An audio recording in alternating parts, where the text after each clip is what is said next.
Hi, வணக்கம். எல்லாரும் எப்படி இருக்கீங்க? இது ஹேமாஸ் கோலம் வித் ஸ்டோரி. எல்லாரும் எப்பொழுதும் சந்தோஷமா இருக்கணும்னு வேண்டிக்கிறேன். இன்னைக்கு நம்ம ஒரு அழகான கோலத்தை பார்த்துக்கிட்டே நல்ல ஸ்டோரியை கேட்கலாம். வாங்க வீடியோக்குள்ள போகலாம். மதுரை மீனாட்சி சுந்தரம் தெரு. வீட்டு காலிங் பெல் சப்தம் கேட்டது. கதவை திறக்க மல்லிகா வேகமாகச் சென்றாள். கதவை திறந்தாள். வெளியில் மகள் சுகன்யா, கையில் பெட்டியுடன். வாமா சுகன்யா, உன்னை வீட்டுக்கு வர வைக்கிறதுக்கு எவ்வளவு போராட்டம் என்று கூறியபடி பெட்டியை வாங்கி உள்ளே அழைத்தாள் மல்லிகா. மேகலா, டீ போட்டு கொண்டு வா, சுகன்யா வந்திருக்கா என்று அடுப்பங்கரைக்கு ஒரு குரல் கொடுத்தாள் மல்லிகா. இருவரும் அந்த ஹாலில் இருந்த சோஃபாவில் அமர்ந்தனர். ஏண்டி, கல்யாணம் முடிஞ்சு 4 மாசம் ஆச்சு. விருந்துக்கு வந்துட்டு போனதோட சரி. அதுக்கு பிறகு உன் மாமியார் உன்னை நம்ம வீட்டுக்கு அனுப்பவே மாட்டேங்கிறாங்க என்று கோபமாக மல்லிகா கூறினாள். அதை ஏம்மா கேட்குற? நான் உன் மாமியார் மாதிரியா பார்த்துக்கிறேன்? உன்னை அம்மா மாதிரி தானே பார்த்துக்கிறேன். பின்ன என்ன வேணும்னு சொல்லியே என்ன வீட்டுக்கு விட மாட்டேங்கிறாங்க. என் புருஷங்கிட்ட சொன்னா போவோம்னு சொல்லிட்டு அவர் வெளியில போயிடுறாரு என்று ஆதங்கமாக பேசினாள் சுகன்யா. உன் மாமியார் உன்னை வச்சு எல்லா வேலையும் பார்க்கணும்னு முடிவு பண்ணிட்டாங்க. அதான் உன்னை வெளியில விட யோசிக்கிறாங்க. கேட்டா அம்மா மாதிரி அம்மா மாதிரி என்று சொல்றாங்க என்று மல்லிகா கூறினாள். அம்மா மாதிரி தான் அத்தை நீங்க. ஆனா உண்மையாவே என் அம்மா ஆக முடியாதுன்னு நானும் சொல்லிட்டேன். கேட்க மாட்டேங்கிறாங்க. இப்பவே பாரு, உனக்கு உடம்பு முடியலன்னு பொய் சொல்லி வர வச்சிருக்கீங்க என்று கவலையோடு சொன்னாள் சுகன்யா. விடு, வந்துட்ட. இனி 4 நாள் இங்க இரு, நான் பேசிக்கிறேன். உன் மாமியார் ஏதாவது பேசினாங்கன்னா நான் அவங்க கிட்ட பதில் சொல்லிக்கிறேன்.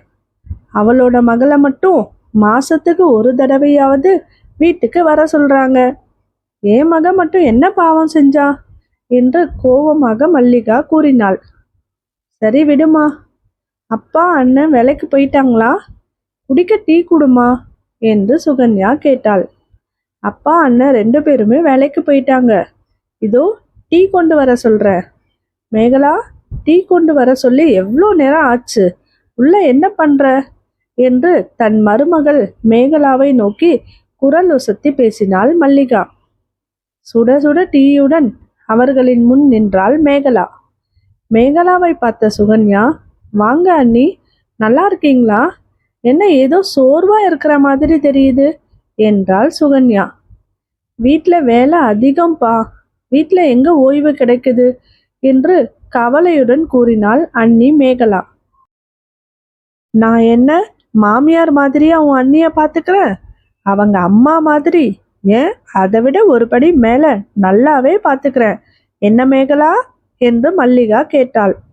அத்தை, நீங்க என் அம்மா மாதிரி தான், இதை நான் பல முறை சொல்லிட்டேன் என்று மேகலா கூற அருகில் இருந்த சுகன்யாவிற்கு சுருக்கென்றது. உடனே சுகன்யா, அண்ணி, நீங்க உங்க அம்மா வீட்டுக்கு போயிட்டு வாங்க. அண்ணனை கொண்டு வந்து விட சொல்றேன். ஒவ்வொரு பொண்ணுக்கும் அவங்க புகுந்த வீட்டுல நல்லா பார்த்துக்கிட்டாலும் பிறந்த வீடு தான் சொர்க்கம். நம்ம இஷ்டத்துக்கு இருக்கலாம். அம்மா அம்மா தான், மாமியார் மாமியார் தான். எனக்கு என் அம்மானா உங்களுக்கு மாமியார் தானே என்று கூறி சுகன்யா தன் அண்ணனிற்கு போன் செய்து கொண்டிருந்தாள். மல்லிகா தன் தவறை உணர்ந்து மேகலாவை அவளின் அம்மா வீட்டிற்கு சென்று வர சம்மதம் தெரிவித்தார். எல்லா பெண்களுக்கும் பிறந்த வீடு என்பது சொர்க்கம்தானே. நேற்றைய புதிரின் விடை. விழுந்தால் படுக்காது, எழுந்தால் நிற்காது. விடை தலையாட்டி பொம்மை. இன்றைய புதிர். எந்த மாதத்தில் 28 நாட்கள் இருக்கும்? இதுக்கு உங்களுக்கு விடை தெரிஞ்சதுன்னா கமெண்ட் பண்ணுங்க.